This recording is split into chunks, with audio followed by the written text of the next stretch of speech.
Hi everybody, welcome to Andy's Beer Reviews. Welcome back to the Ale House. This is what we're looking at today. This is the Brewdog Indie. It's what they're calling an independent pale ale. It comes in at 4.2% ABV. Seen this around, it's been around for a few years now. Seen this around and never really fancied getting it until I saw it on this one. This says, get into focus, it probably won't focus, will it? That it's actually brewed in Berlin. So most ones out there and all the ones I've seen previously, I think, have been the Elland one, been brewed in Scotland. Been a bit hit and miss, so I'll be interested to see if this is any different with it being German. It should be brewed to the same recipe. Shouldn't make any difference where it's brewed, if we're being perfectly honest. Brewdog, they're a bit hit and miss out of the big, because some brews are good, some are bad. Like I said, I had this one, so I'll be interested to see what this one's like. I did read somewhere, fiercely defined and independent. I read somewhere, that's way too small for me to read, but they kind of wanted this to be almost like a gateway product from people that drink a lot of lagers and trying to get them into craft beers, and this is supposed to be it, I suppose. I know when this first came out it caused a lot of controversy because it was slated by everyone that tried it, but they did change the recipe and they did try and improve it. But that was, like I said, a long time ago. Let's get out of the glass, let's see what we've got with this one, shall we?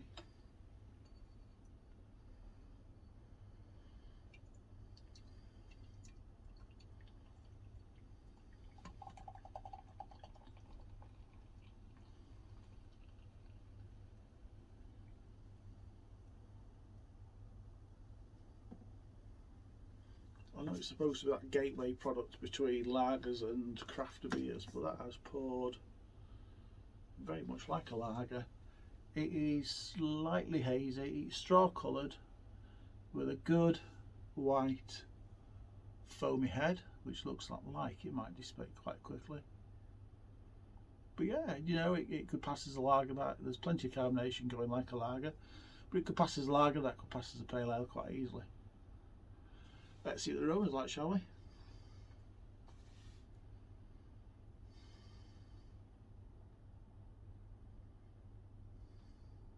It does actually smell like a Pilsner.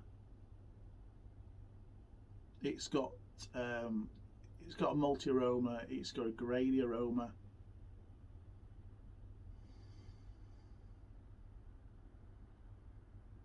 Picking up a bit of mild citrus. It is very lager-like, but to be fair, if they're going to brew something that is going to try and get people from lagers into beers, then you're going to brew something that's a little bit lagery, I suppose, to try and make people feel more comfortable with it, make people feel more at home with it. Let's try the all-important taste test, shall we? Cheers, everybody.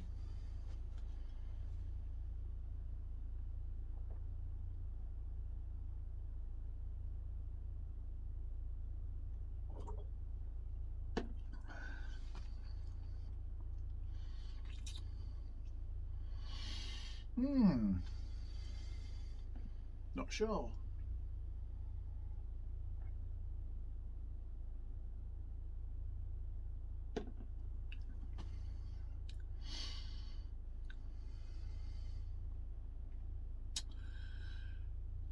There's a sweet malty flavour in there. There is a bit of graininess. There is a bit of mild citrus going on.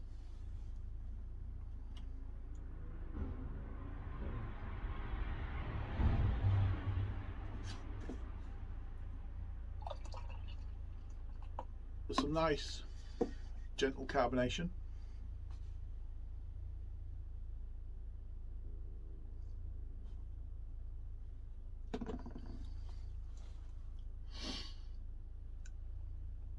A little bit of bitterness at the back end.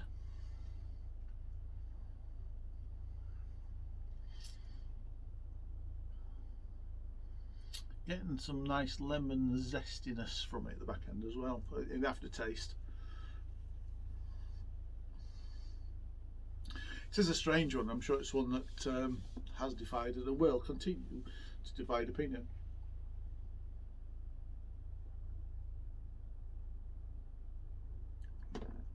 Because when it's in the mouth, it has almost got that lagery feel. It looks like a lager, smells like a lager, got a lagery feel.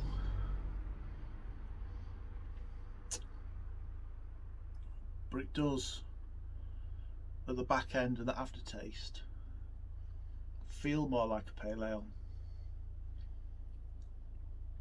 It's interesting because back in the, they want this as this gateway product between lagers and craft beer. And back in the 80s, small breweries got together and didn't quite create, I suppose, but got behind Golden Ale in the 80s, because Golden Ale is a bit like this, I suppose, in many ways, in that it's inoffensive to both sides, to the multi side and to the hop side. It's very middle ground. It's very light and refreshing, exactly like this is, to be fair. And that was developed to lure drinkers away from lager, which was dominating in the 80s, into beer. Did it work? I don't know. I was always a beer drinker myself. Obviously, your golden ales, your blonde ales have gone on to bigger and better things. And that was exactly saying that was a gateway product.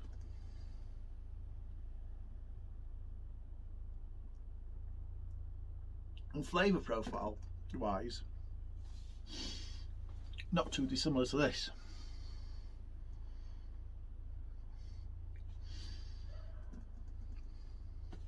It's refreshing.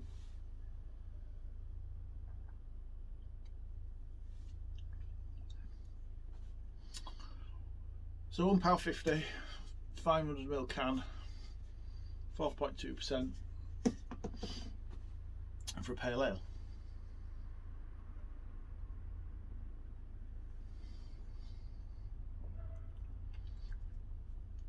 It's nice. I suppose it is clever. They've got that look of a lager, aroma of a lager, mouthfeel of a lager, but the back end is a pale ale.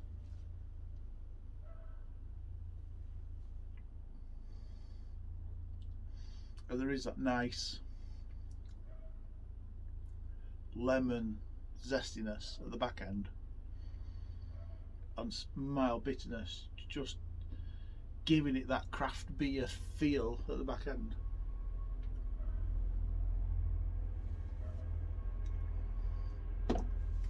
I know Brewdog are a bit Marmite. Actually, that was okay.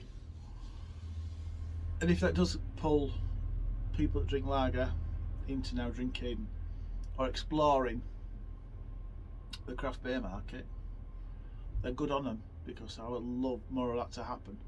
Although, to be fair, there's lots of good craft lagers out there now. I think it's alright. I think it's inoffensive. Like I said, I think it's going to be a bit Marmite in the market. Probably has been a bit Marmite in the market. I've come to this drink a little bit late. But yeah, that was okay. That was decent. I might try and find myself an Ellen one, just see if the UK brewed version tastes different to that.